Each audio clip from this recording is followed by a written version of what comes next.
송파경의 남인순 의원입니다. 장관님, 예. 지난번 대정부 질문에서 한덕수 총리가 그 응급실 뺑뺑이 사망의 가짜 뉴스라고 이렇게 목소리를 높였는데요. 새빨간 거짓말이죠?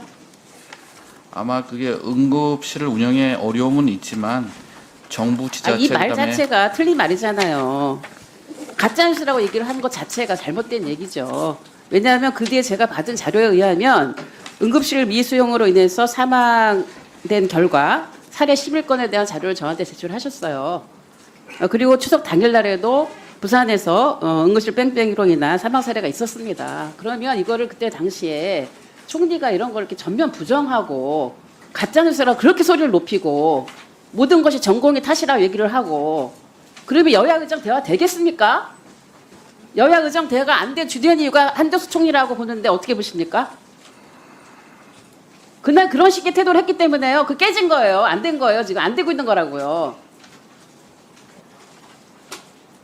정말 저는 그 당시에 제가 질문을 할 때는 그 총리한테 질문을 할 때는 여야 의정이 잘 되기를 바라는 마음에서 총리에게 답변할 기회를 드린 거예요. 그런데 그렇게 가짜 뉴스라고 정말 너무 기가 막히게 답변을 해서 이거 틀렸구나. 그런 생각이 들었습니다. 어떻게 보셨어요? 예, 그때 저는 총리께서 말씀하신 것은 응급실을 운영에는 어려움이 있지만은 지금 현재 그게 새로운 얘기입니까? 여태까지 응급실 운영 어려웠고요. 그리고 이번에 어쨌든 전공 이탈로 더 어려워진 거예요. 그래서 이런 문제 발생한 거라고요. 그럼 그걸 인정해야죠. 뭐 가짜뉴스라고 그냥 큰 소리를 치고 그럽니까? 앞으로 여야 의정 불씨 살릴 기회 가능성 있습니까? 없습니까? 노력하고 있습니다. 어떻게 노력하고 있습니까? 맨날 뭐 대화하려고 하는데 안 되고 있다. 비상진료체계하고 있다. 최선을 다하고 있다. 이런 얘기하고 있잖아요. 이 정부의 정책 실패라고 하는 것이 이제 정말 더 이상 의료계와 국민의 희생으로 더 이상 유지 불가능합니다. 지금.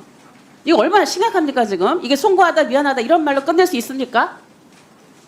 똑같은 얘기 계속하고 있어요. 지금.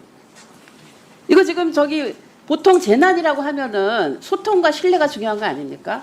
네, 맞습니다. 소통도 안 되고 신뢰도 깨졌어요. 그럼 어떻게 해야 돼요? 신뢰를 쌓도록 노력을 해야죠. 그렇게 영혼 없는 답변을 하십니까, 장관님? 오늘 하루 종일 그래요, 답변 태도가요. 도대체 이 재난 위기를 해결할 기미가 있는 것인지 아닌지 기가 막힙니다, 지금. 세간에는 그런 얘기가 있어요. 장관님이 책임을 지고 싶어도 못 지는 거 아닌가. 왜냐하면 2,000명 결정이 장관님이 한 게 아니거든요. 장관님이 했다라고 말은 했지만 사실 아니니까 자기가 한 일도 아닌데 책임질 게 없는 거예요, 지금. 누가 책임져야 돼요? 제가 책임지고 결정하는 아니, 건 장관님 맞습니다. 2,000명 했으면 장관님 책임지고 그만두면 되는 거라고요. 그만 못 두시잖아. 왜 못 그만둡니까? 본인이 결정 안 했으니까 책임 못 지는 거죠, 지금. 이렇게 책임을 세상에 8개월 동안 온 국민이 지금 고통을 받아가면서 버티고 있는데 또 기다려달라. 최선을 다하고 있다. 이런 식의 영혼 없는 얘기 계속 하고 있다는 것 자체가 너무 기가 막힙니다. 어떻게 대한민국 공무원이 이렇게 얘기할 수 있습니까? 국민의 생명을 담보로 해서요. 대통령이 책임져야 되는 거 아닙니까? 이 상황까지 왔으면? 왜 이렇게 지금 차관님, 장관님 손에서 해결할 일을 못하고 있습니까? 왜 여야 의정 태입을 안 된다고 생각하십니까? 의료계가 정부에 대한 신뢰가 부족해서 그런 것 같은데요. 더 설득을 하고 그래서 빨리 여야 의정 협의체가 발족될 수 있도록 아니 하겠습니다. 온갖 방법 지금 다 해봤잖아요. 저희들도 조마조마하면서 기다려가면서 정부가 좀 이걸 해결하기를 얼마나 기다리고 있는데요. 지금 몇 개월째입니까? 의원님도 좀 도와주십시오. 아니 도와드렸잖아요. 그랬더니 대정부 질문에서 엉뚱한 답변했잖아요. 이게 말이 됩니까?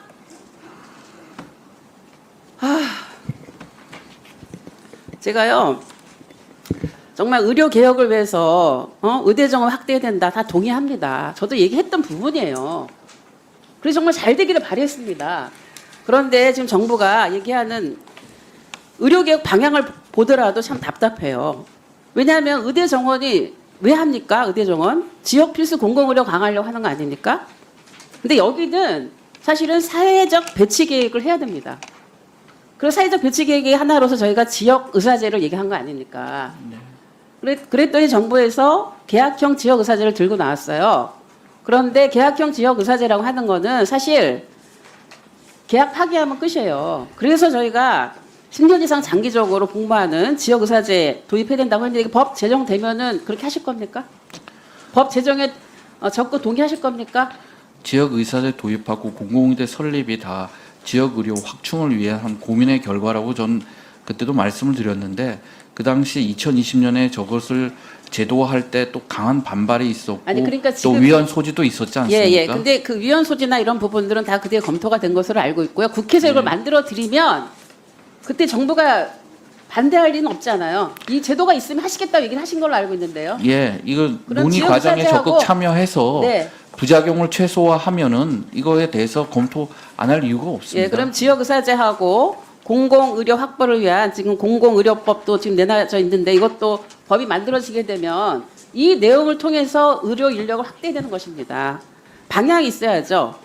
그리고 제가 두 번째로 말씀드리고 싶은 것은 지금 사실은 그 상급 종합병원에 대한 진료 체계 개혁을 한다고 하는데 사실 보건의료 정책 패러다임 바꿔야 됩니다.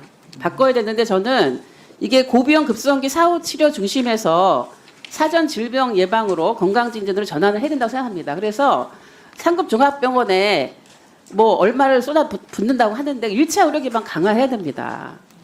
그리고 전국민 주치 제도라든지 여러 가지 이런 환자의 어떤 기본 권리를 보장하는 환자 기본법 이런 종합적으로 검토를 해야 돼요. 지금의 정부가 내놓는 의료개혁 방향은 지금 충분히 지금 검토가 안 된 얘기입니다. 지금 이런 부분 같이 검토하시겠습니까? 네, 1차 의료 기반 강화해야 된다는 말씀에 전적으로 동의를 하고요. 그렇기 때문에 가장 상층에 있는 상급 종합병원의 구조 전환 계획을 이번에 발표를 했고 그 밖에 이제 1차 의료 지역 의료 역량 확충을 위해서 제안하신 것도 잘 검토하도록 하겠습니다. 추가로. 네? 오늘 의원들이 얘기했거든요. 마지막에 한번 고민하셔서 네. 책임진다는 자세로 최선을 다하겠습니다.